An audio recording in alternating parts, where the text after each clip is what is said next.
Le mec que tu vois ici, c'est Dr. Dre. Alors je sais, tu vas me dire, tu connais Dr. Dre, tout le monde connaît Dr. Dre. Mais ce que peu de personnes savent, c'est qu'avant que ce soit Dr. Dre, l'artiste indépendant, etc., il faisait partie d'un groupe qui s'appelait NWA. Et NWA, c'était un groupe de référence dans le gangsta rap. Tu sais, c'est le rap très racaille, gangster, armes, feu, on balance des insultes, etc. C'est un style de rap un peu plus punch, quoi. Et grâce à ce groupe et grâce à sa notoriété, le mec, il a pu lancer d'autres artistes sur le devant de la scène rap. Et c'est ce plan de viralité et d'influence, qui au final c'est du marketing, qui l'a fait exploser, qui l'a fait devenir milliardaire. Alors comment il a fait ça, comment il a mis en place, comment il s'est démerdé, etc. Je vais tout expliquer dans cette vidéo et tu vas voir comment tu peux l'appliquer à ton tour et comment moi je vais l'appliquer surtout. Donc reste bien jusqu'à la fin de la vidéo parce que là tu vas voir un plan mon gars qui est certes du marketing d'influence, un peu chiant, tout ça, etc. Ouais, mais c'est ça qui fait réellement le succès d'un projet, d'un produit, de tout ce que tu veux. Si tu as envie de monter à bien un projet de vie, une entreprise, une marque, devenir connu, devenir riche, peu importe, c'est par ça que ça passe et je vais tout expliquer dans cette vidéo. Alors, Dr. Dre, il a utilisé quoi pour mettre en place son plan qui vaut quelques milliards? Bah, il a utilisé le marketing d'influence. Je sais que le marketing c'est un peu chiant, tout le monde n'aime pas, ça fait un peu chier, mais sache que c'est ça qui garantit le succès d'une boîte, d'une marque, de tout ce que tu veux. Apple, s'ils sont tellement connus et qu'ils sont un leader mondial dans ce qu'ils font, ce n'est pas juste parce que le produit il est bien. Certes, le produit il est bien, mais les types, c'est des machines du marketing. Les mecs, ils sont super forts. Et c'est ce même genre de marketing que Dr. Dre a utilisé pour faire son plan. Alors, le marketing d'influence, de base, qu'est-ce que c'est? Tu as sûrement déjà vu ça sur Instagram, Facebook, etc. Si tu prends, on va dire, hop, la définition traditionnelle, c'est, imaginons, toi, tu as une marque de chaussures, tu vends des godasses à 200 balles, tranquille. Mais seulement, quand tu vois chaussures-stylé.com, bah, les gens, ils n'ont pas vraiment confiance, en plus, ça coûte cher, ça devient galère pour vendre tes produits, mec. Donc, qu'est-ce que tu fais? Tu vas avoir des influenceurs qui ont des communautés, des mecs qui balancent du contenu, qui ont pris des années à bâtir une communauté, qui leur font confiance, parce que c'est là vraiment la clé de tout, c'est la confiance. Et tu vas les voir, tu leur dis, bah voilà mec, moi j'ai des chaussures, je t'offre X paires, ou bien on fait une collaboration ensemble, fais de la promotion pour ma marque, et tu auras soit un gros billet, soit un pourcentage de toutes les ventes, etc. Pourquoi les mecs ils ont intérêt à faire ça? Parce que les gens qui suivent l'influenceur, ils ont confiance en eux. C'est ça le plus important mec, c'est la confiance. Tu sais, prends un simple exemple, hein, regarde les youtubeurs que tu aimes bien, tu regardes, je sais pas, bah, Cyprien, Squeezie, tu regardes McFly et Carlito, c'est super. Ben, tu les as tellement regardés, ils sont tellement marrants, il y a vraiment une relation de confiance qui s'est installée et tu as l'impression limite c'est tes potes. Tu vois, quand les mecs ils vont parler d'un truc, tu dis pas ils vont baiser les mecs, ils n'ont aucun intérêt à faire ça, ça fait des années ils font du contenu sur internet. Du coup, dès qu'ils partagent un programme, un produit, ce que tu veux, on s'en fout. Bah, c'est automatiquement un truc stylé. Et il y a un deuxième truc qui joue là-dedans dans le marketing d'influence, c'est le groupe d'appartenance, ainsi que le groupe de référence. Le groupe d'appartenance, c'est toi et ta classe sociale. Imaginons, voilà, t'es un mec, tu taffes au Carrefour, voilà, t'es un jeune de, on va dire, 25 ans, qui travaille au Carrefour. C'est ça ton groupe d'appartenance. Ton groupe de référence, et imaginons, t'as envie de devenir influenceur. Du coup, McFly, Carlito, Squeezie, qui tu veux, ça fait partie de ton groupe de référence. Et si t'as envie de devenir comme eux, et que eux, ils ont la marque de godasses à 200 balles, bah, si toi tu as la marque de godasses à 200 balles, tu te rapproches un peu plus d'eux. Tu vois ce que je veux dire? Donc, ça permet de s'identifier une communauté à une classe sociale. C'est très très important de retenir ça. Donc, c'est un peu ça le marketing d'influence. C'est aller voir des influenceurs et faire des collaborations avec eux parce que eux, ils ont un gros capital sympathie et confiance auprès d'une communauté et les mecs, ils ont une confiance aveugle. Imaginons, Squeezie, maintenant, il sort une marque de, je sais pas, des tasses pour boire du thé, mec. Principalement pour du thé, un truc bien chiant, bien spécifique, bah je te jure qu'une grosse partie de sa communauté, juste parce que c'est Squeezie, ils vont l'acheter, même si ça sert à rien. Et c'est là toute la puissance du marketing d'influence. Seulement, Dr. Dre, c'est pas vraiment ce qu'il a utilisé. Il a pris le marketing d'influence et il a revu un peu à sa sauce. Il s'est dit, voilà, moi j'ai fait mon chemin avec NWA, groupe controversé de rap, ils étaient très dans le gangsta game, dans le truc des blacks qui étaient persécutés, des ennuis avec la police, etc. D'ailleurs, il y a eu un de leurs sons qui est devenu monumental. Et à partir de là, quand toute l'aventure, donc Dr. Dre, Ice Cube, Eazy-E, tous les mecs qui étaient dans le groupe, c'est fini. Dr. Dre, il a continué son chemin, donc en mode indépendant, artiste indépendant, et il s'est dit, putain, si j'ai envie de dominer le rap game, mais vraiment à fond de balle, que je sois une référence, tout seul, je pourrais pas y arriver. Donc du coup, bzzzt, il a utilisé son cerveau, et qu'est-ce qui s'est passé? C'est que le mec, il s'est dit, ok, on va utiliser le marketing d'influence, il se l'est sûrement pas dit comme ça, hein, mais ce qu'il a fait, c'est qu'il s'est dit, ok, tout seul, je pourrais pas y arriver, il faut qu'il y ait d'autres personnes qui soient comme moi pour monter un vrai groupe, un vrai label. Mais pas la NWA, un peu différemment. Du coup, ce qu'il a fait, c'est que comme le mec, il était devenu super connu avec NWA, il s'est dit, je vais trouver des gars qui ont du gros potentiel, qui sont un peu comme moi, qui ont la rage de vaincre. Je vais les prendre sous mon aile, je vais les présenter à mon public qui me connaît déjà, donc beaucoup de visibilité. Et je vais tout leur apprendre sur le rap game, absolument tout. Je vais leur apprendre comment ça marche, développer leurs compétences, les labels, les disques, les maisons d'édition, etc., etc. Et je vais créer des vraies légendes parce que automatiquement le mec il va choisir que des gars qui sont comme lui et où il voit un potentiel que les mecs peuvent réellement percer. Et c'est ce qu'il a fait. Il a pris il a pris quelques jeunes qui avaient du potentiel à ses yeux, il leur a tout appris, il les a présentés à son public et les mecs ils ont explosé. C'est notamment grâce à ce process qu'on a vu naître des Eminem, des Tupac, des Snoop Dogg, des 50 Cent, etc.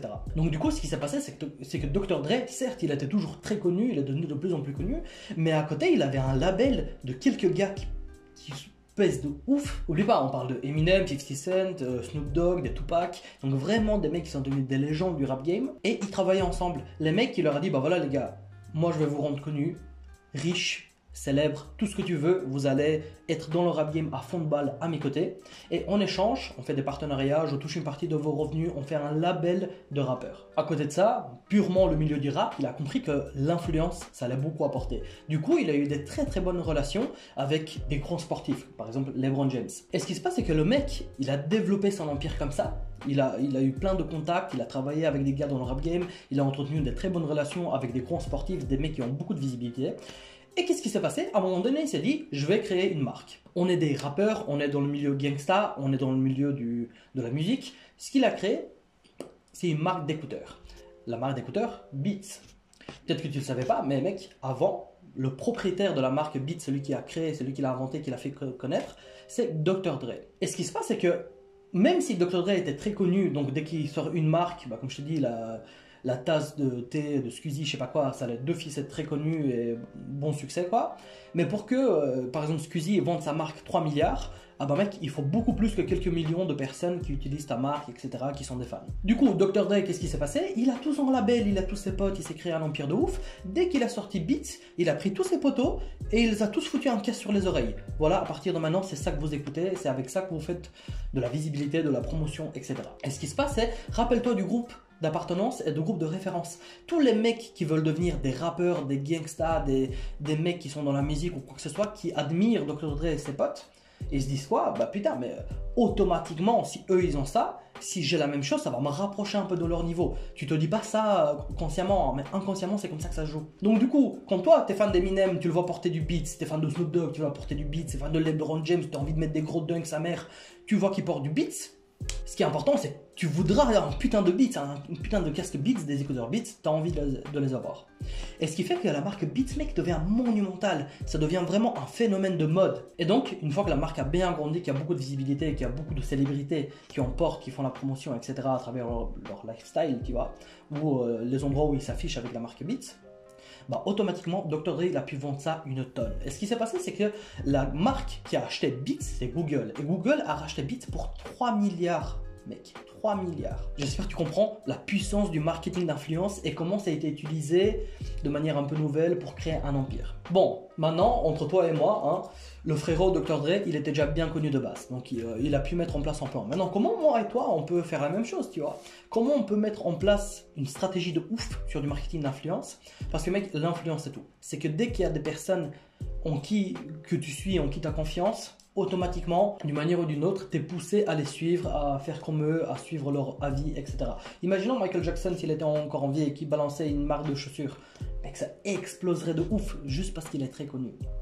Avoir de l'influence, c'est capital dans un monde où tout tourne autour de l'argent. Du coup, maintenant, je vais t'expliquer comment, par exemple, moi, je peux appliquer ça à YouTube et comment d'autres gars l'ont appliqué à d'autres systèmes. Prends l'exemple de Jake Paul.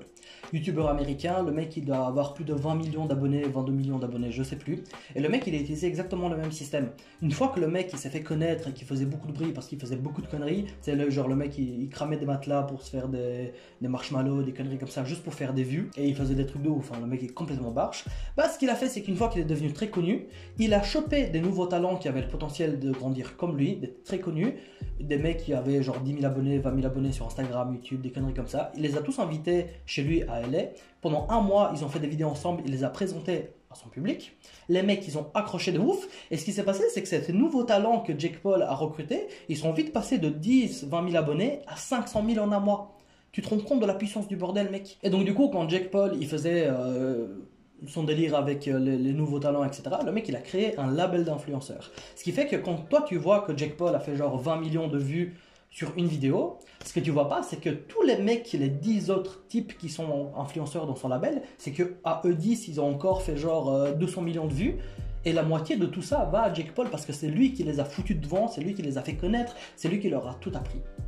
Donc, il y a vraiment moyen de lancer plus qu'un empire, tu vois ce que je veux dire? Jake Paul, à ce jour, il n'est même plus obligé de travailler ou de faire quoi que ce soit. Si le mec, tu le vois encore faire des vidéos, sortir des projets, c'est parce que ça le fait kiffer. Et ce qui est important, c'est qu'une fois que tu as assez de pognon pour te permettre de faire ce que tu veux, bah, ce qui te fait kiffer, putain, tu mets vraiment le cœur parce que tu fais pas ça pour l'argent. T'as tellement d'argent qui vient de partout, t'en as rien à foutre. Tu fais ça vraiment pour le kiff, pour aider les gens, pour partager quelque chose. Et c'est ça qui est très important. Du coup, Dr. Dre a fait ça, Jake Paul a fait ça. Comment toi tu peux te démerder? Bah, je sais pas ce que t'as en tête, ce que t'as envie de faire comme projet. Je vais donner l'exemple de mon projet à moi, ok?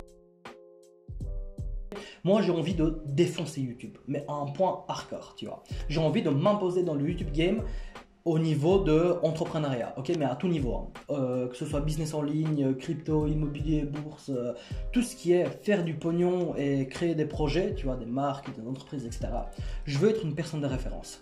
Alors, peut-être que ça a l'air con dit comme ça, tu vois. Là, tu vois ma chaîne, je sais pas, je dois avoir 150, 160 abonnés. Tu dis, ouais, Coco, mal barré. Ouais, écoute-moi. Donc, le plan, c'est de suivre ce qu'a fait Dr. Dre. Donc, première mission, se faire connaître. Ça, t'as pas le choix. Tu dois être d'abord connu. Comment je vais être connu? Bah, c'est dans la manière dont tu vois cette vidéo. Je vais prendre des sujets qui sont dans le marketing, typiquement marketing d'influence, ou quand je dis marketing, c'est genre business point de vue global, quoi. Mais moi, ce qui me fait kiffer, c'est le marketing, j'adore ça. Et je vais te montrer, je vais faire des vidéos sur des cas très connus, genre Dr. Dre, tout le monde connaît Dr. Dre. Et je vais te raconter un truc sur lui où ça va attirer des gens, ça va attirer de la masse pour avoir de la visibilité. Une fois que j'ai assez de visibilité, et ça n'a pas être des millions, hein, imaginons, t'as genre, je sais pas moi, 5000 abonnés, 10 000 abonnés, mais des mecs qui sont vraiment là, qui suivent, qui regardent, etc. Bah moi, tous ces abonnés, il faudra que je les fidélise. Comment je vais faire ça? Je vais faire des lives. Le meilleur moyen de fidéliser une communauté, c'est de passer du temps avec eux. Si tu as envie de créer des communautés, avoir de l'influence, de la crédibilité, un capital sympathie, c'est que du temps et de l'énergie. Si tu regardes dans le milieu de l'audiovisuel, donc tout ce qui est vidéo, etc., les mecs qui ont les communautés les plus hardcore, le mec il est là, quoi qu'il fasse, les mecs qui sont là, ils supportent le mec qui est devant la cam, c'est les streamers. Si tu vas sur Twitch, mec, regarde tous les mecs qui sont sur Twitch, qui font des lives tous les jours, ils ont des 5000 personnes, 10 000 personnes en simultané qui regardent leur truc et qui participent dans le chat, qui rigolent, qui se tapent des barres, qui font des blagues, qui se disent bah vas-y, tu pourrais faire ça, tu pourrais faire ci. C'est le seul moyen de fidéliser une communauté, c'est de passer du temps avec eux. Mais genre en vrai, tu vois, là tu regardes une vidéo qui est enregistrée. Imaginons on est en live, je te dis un truc, toi tu peux me répondre, je rebondis sur ce que tu as répondu, etc. Une fois que je deviens un peu connu et que j'ai un peu fidélisé des gars, qu'est-ce que je vais faire? Je vais aller voir des mecs qui sont dans le business en ligne, qui gagnent autant d'argent que moi ou plus que moi de préférence, tu vois, des mecs qui sont vraiment chauds dans leur domaine, quoi. Parce que ce qui est important, c'est au-delà de la visibilité, il faut que tu saches de quoi tu parles, mec. Dr. Dre, quand il était dans la musique, putain, le mec c'était un sale rappeur.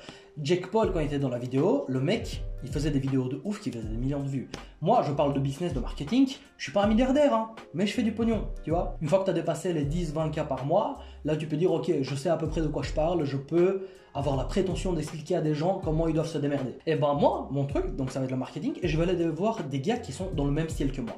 Des mecs qui sont très bons dans un domaine, un peu vénères, un peu bruts, qui sont un peu des bourrins, des mecs qui ont un peu la culture de la rue, de la dèche, les mecs qui ont grandi sans rien dans le ventre, tu vois, les mecs qui sont pas nés riches ou pas nés avantageux ou quoi, tous des mecs qui étaient un peu dans la galère, qui ont dû se démerder, dès qu'ils voulaient un truc, ils ont dû le déterrer de sol, mais avec les dents quoi, qui ont dû y aller à fond. C'est ça le genre de personne que moi je suis et que j'aimerais avoir dans mes équipes, tu vois, des mecs qui sont partis de rien, qui ont la dalle, qui n'ont rien dans le ventre, mais putain ils ont les crocs de ouf, et peu importe qui est devant, peu importe des mecs de grande école, je sais pas quoi, des multinationales, on les défonce tous, parce que nous on a dû se démerder avec les moyens du bord, tu vois. Donc il n'y a pas le temps de ouais tu sais, d'abord je dois voir une levée de fonds, je sais pas quoi, non mec, on avance et on déglingue tout le monde. Une fois que j'ai trouvé des gars comme ça, ce que je vais faire c'est que chacun dans sa spécialité, je vais les présenter à mon public, donc les mecs que j'aurais fidélisés auparavant, je vais les présenter, je vais mettre en avant leurs skills quoi tout simplement.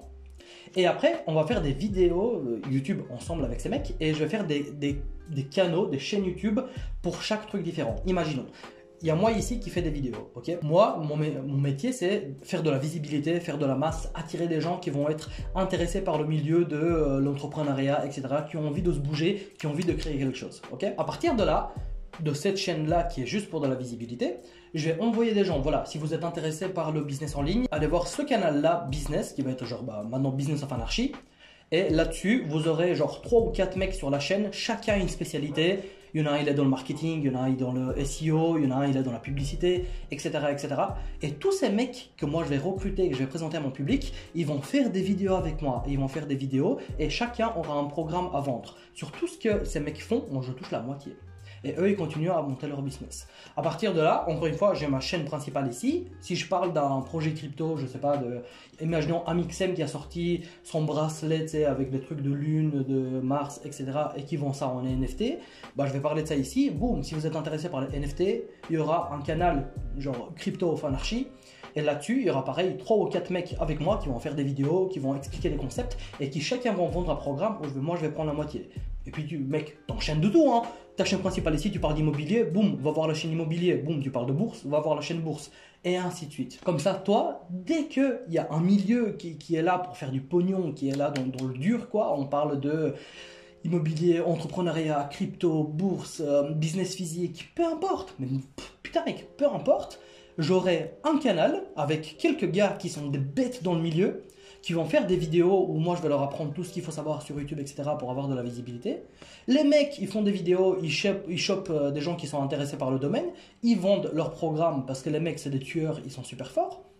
Et à partir de là, moi je prends la moitié de tout. Entre temps, moi, ça va être quoi mon truc? Ça va être de continuer à ramener des gens, fidéliser les gens parce que sur chaque chaîne, genre je vais faire des lives comme j'ai fait sur la première pour fidéliser les gens, et ainsi de suite. Tu vois, comme ça tu t'imposes vraiment comme une référence dans tout ce qui est make money à tout niveau et tu batailles sur YouTube qui est, je rappelle, gratuit. Donc si toi tu arrives à avoir des communautés un peu partout dans tous les domaines, des mecs qui sont bien segmentés, qui sont bien fidélisés, où tu apportes vraiment de la valeur aux gars, bah mec, à partir de là, tu as un business de taré parce que tu dépenses rien en publicité. Ou quoique même tu peux dépenser un peu en publicité pour du retargeting, du reciblage. Imaginons toutes les personnes qui ont vu genre la chaîne Business of Anarchy, bah, qui fait une publicité avec les revenus publicitaires de tous les mecs qui ont taffé sur la chaîne pour faire la promotion d'un produit, tu vois. Et comme ça coûte pas cher parce que c'est des mecs qui ont déjà vu ta gueule, qui ont déjà vu la gueule des mecs qui travaillent avec toi, etc. etc. Donc ça c'est un moyen de mettre en place le marketing d'influence pour monter un empire et tout défoncer. Et il y a des mecs qui font ça partout, hein. On avait parlé de Twitch il y a quelques minutes là. Bah quand tu prends Twitch, il y a plein de mecs qui ont genre un label de joueurs pro, on va dire des équipes pro, ok, dans League of Legends, Fortnite, peu importe. Les mecs qui font une chaîne et toutes les personnes qui font partie de leur équipe, chaque jour ils doivent streamer minimum genre 4 heures. Et comme ça les mecs ils deviennent connus, ils apportent du stream, donc de la visibilité à la chaîne, donc de la fidélisation parce qu'on n'oublie pas que c'est du live, etc. Les mecs ils se font connaître. Au plus il y a de fans qui vont suivre ces mecs, au plus pendant les compétitions il y aura un engouement, ça va booster les joueurs, etc. Tu vois ce que je veux dire? Ce genre de plan de marketing, en fait il a été utilisé dans plein d'industries, mec. C'est ça qui est fou, c'est que tous les meilleurs trucs qui existent, ils ont déjà été faits quelque part. Du coup tu as juste à regarder ce qui se fait de bien ailleurs et l'implémenter chez toi, tout en apportant de la valeur, du contenu, en faisant les trucs bien, quoi, vraiment. Donc aussi simple que ça, entre gros guillemets, tu vois, ça reste un putain de taf, ça va être très compliqué, mais je t'invite à suivre cette chaîne et surtout moi, sur tous les trucs où tu vas me voir, parce que mec, ça va partir en couille de partout, mais de manière structurée, et c'est ça qui va être important. Donc maintenant, à toi de voir comment tu peux mettre ça en place. Réfléchis à ce qu'a fait Dr. Dre, réfléchis à ce qu'a fait Jake Paul, regarde un peu sur Twitch tous les gros comptes, etc., qui ont des dizaines de milliers de viewers par stream, et regarde comment ils taffent. Regarde comment ils taffent, inspire-toi, boum, tu taffes la même chose de ton côté et t'y vas. Moi, pourquoi j'ai choisi YouTube? Parce que j'adore faire de la vidéo, tu as remarqué, hein, j'aime bien parler, j'aime bien envoyer, j'aime bien faire des lives, j'aime bien échanger avec des gens surtout, donc quand c'est en live, c'est encore mieux.